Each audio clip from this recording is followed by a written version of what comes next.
God has plans for us in many different ways. Sometimes they're never revealed until either you hit your lowest point or you hit a place in your life where you have to draw pause.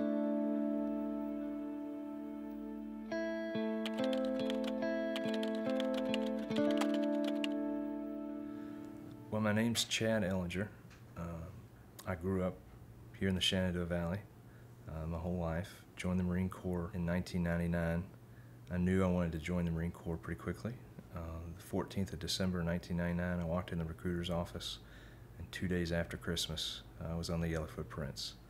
I think for me, and I think about my journey with Christ and how that has come full circle, I think really starts with the summer of 2004. I was in the last year of my contract as a U.S. Marine, and the war really had really kicked off in Iraq pretty significantly. And in July of that year, we received our first set of orders that we were going to go to Iraq. And so when we got that news, it was kind of like game on. I was attached to a group of combat engineers, and our role within our area operations was to look for roadside bombs and to look for weapons caches. We were actually deployed to Fallujah, in the area and around the city of Fallujah in Iraq. From day one, I knew that what we were sent there to do, the area that we were working in, I just had it turning in my gut that it wasn't going to end well for everybody. Probably wasn't even 10 days when we were leaving the wire and beginning our first missions. November of that year, the decision was made to invade the city of Fallujah. The day before we were to invade the city, that was the last time that our platoon was together. I just remember finishing loading up, counting the bullets, making sure all of our gear was where it needed to be, and then just kind of saying our final goodbyes to each one of the Marines that wasn't going to continue with me within the city. That was a pretty defining moment. I knew whatever would happen during the battle, there would probably be less people on the other side of the city. On the third day of fighting, we had advanced through the city to what was like an old schoolhouse. The room that I helped clear had an old school desk in it. I sat down at the desk and I began to open the drawers just to see if there was anything in there that A, we needed to be aware of, or B, would give us any intelligence. In the last drawer that I opened, there was a bomb in it. When we were at the school, we were told that we were going to stay in place for the night. They asked that I take the ACE and move it in front of the school because we had received so much enemy fire into our position that the ACE would provide us at least the ability to exit out of the school if we needed to. And we made the decision that we would drive around the back side of the school, down a side street, and then he would run the ACE through one of the walls and give him the ability to park it right where we needed it. I had run out to the wall to provide some cover fire as he did that, and then he drove out, did his thing. He actually drove through two large steel doors at this school, really tall wall. And so when he drove through, one of the doors blew open, and the other one blew open and kind of dug into the dirt. The one that I was hiding behind was the one that blew open and kind of dug into the dirt. Some of the Marines had just come back from clearing a house across the street where there were enemy combatants.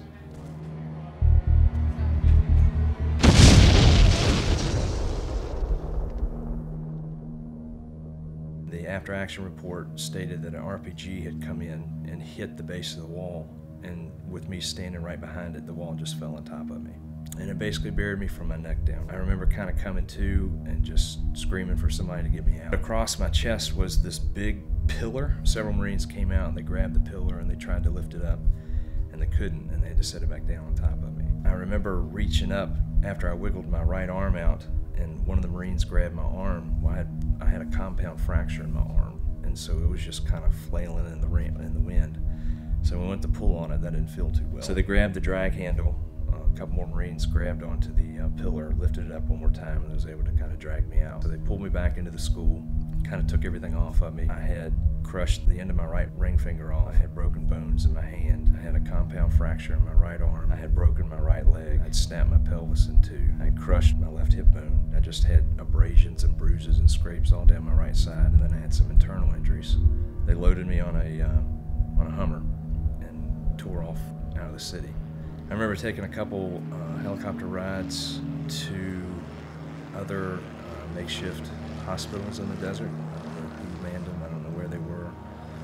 I ended up at a hospital in Kuwait. It was the first time that I was out of the battle space. From there, I took a trip to Germany, and I was in Germany for 5 days. The only thing I remember in Germany is being lifted off a stretcher into my hospital bed. I don't remember anything else about that week that I was there. I went through a couple surgeries. I do remember waking up and my right finger and my right arm, my right leg were all bandaged, and I had a fixation device attached to my hips. The plane ride that I took home was inside a military aircraft that basically had gutted. Unfortunately, as they were loading me up on the plane, they dropped me, and that was just very unpleasant. We flew into Bethesda, Maryland, where the National Naval Medical Center is. When I got taken off that flight, I was dropped. It felt good to be back home, you know, at least on American soil, and speaking with folks that, you know, spoke English. The first bad news I really got was the orthopedic team coming in talking about my hip injuries and my leg. And one of the docs said, well, Chad, we need to focus on one day at a time, but you know, walking again could be difficult for you. That's just something that we're gonna have to watch. And another doc kind of chimed in and said, well, you know, why don't we call it for what it is, and Chad, if you walk again, that's going to be a plus. You know, right now we just don't know. I remember that evening just praying that, God, you've got to give me the strength here. You've got to give me more than what they gave me, and I know you're capable of that. You know, I need a miracle. I need something. This is crushing me in every facet of everything. I wake up and I smell death. I go to sleep and I smell death. I woke up one morning and looked down my bed, and there was a female physical therapist. She had a large, looked like a seatbelt strap. She said, well, Chad, are you ready to walk today? And I thought, no, you know, you got the wrong person. And up to that point, I hadn't physically been set up. I had bed sores all over me where I'd laid on my back for so long. And so she said, well, today you're gonna walk. She put the big strap around my chest and then just kind of grabbed it, and we sat up. And I took probably a 10-foot walk to the door, turned around, walked back, and then I just passed out. I never saw her again, ever. I asked other doctors about her. I asked my nurse. I asked all the staff that was there to see me daily, you know, who was it, and they had no idea. I know now that, you know, God had kind of placed that there for me as a reminder of who was in control, what I had left in myself, and what He had planned for me. I ended up leaving Bethesda and traveling over to UVA, to Fontaine Medical Park, and I was there for several weeks. I had lost about 45 pounds up to that point. I couldn't eat. I was getting really depressed. I was just staying in the medical environment. I wanted to go home so bad. And the nurse said, well, Chad, you know, you'll go nowhere if we can't continue to feed you. You can't continue to lose the weight. That night, I remember just asking God, just praying, please give me my appetite back. I don't want to stay here anymore. My wife's pregnant. I want to go home. You've got to take this under control for me. I can't do this. And the next morning, they brought me breakfast. And for some reason, I was just hungry. Kind of a different kind of hunger than I had been. I ended up eating pretty much everything on my plate, which is something that I hadn't done for weeks and weeks. And it was kind of just another time for me that my faith had waned at a point that I needed to rest on God and God alone, and He fulfilled the need, just like that. Several weeks later, I ended up going home. I had physical therapy and occupational therapy come see me, learned to drive again, learned to write my name and do all that mess again, was able to get up and kind of walk some more. And, you know, through it all, my daughter was born. I had just learned to walk again when she was born. I'm extremely grateful for the fact that I'm still here in the company of men that I was with, there were 36 that were killed in action. And I certainly could have been the 37th, but I wasn't. Today, my daughter's now 12. I have a 7-year-old son.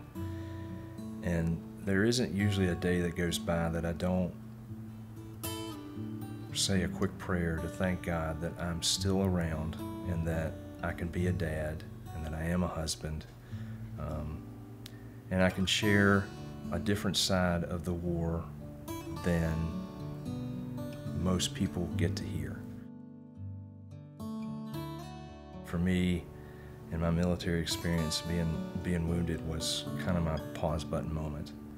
I know that at some point in my life I'll have to answer for those things that I had to do in order to come home. And I don't know what the answer is, but I know God, and I know the peace that He instills in individuals. I know that He's forgiving, and I know without a shadow of a doubt, I wasn't spared just to be spared. I was spared for a reason and a cause. And I hope and pray that each day I live up to that, and that at some point I gain enough knowledge as to what His true plans are for me, that they come to fruition before I die, that I have a peace and understanding of why I was kept alive, How do you keep those letters? Well, at some point, Trip, they're gonna mean something to you. They won't me necessarily, but they will to you. And these are the 5 Marines that were killed. Brad Arms was who was with me personally. He helped pull me out from underneath the wall.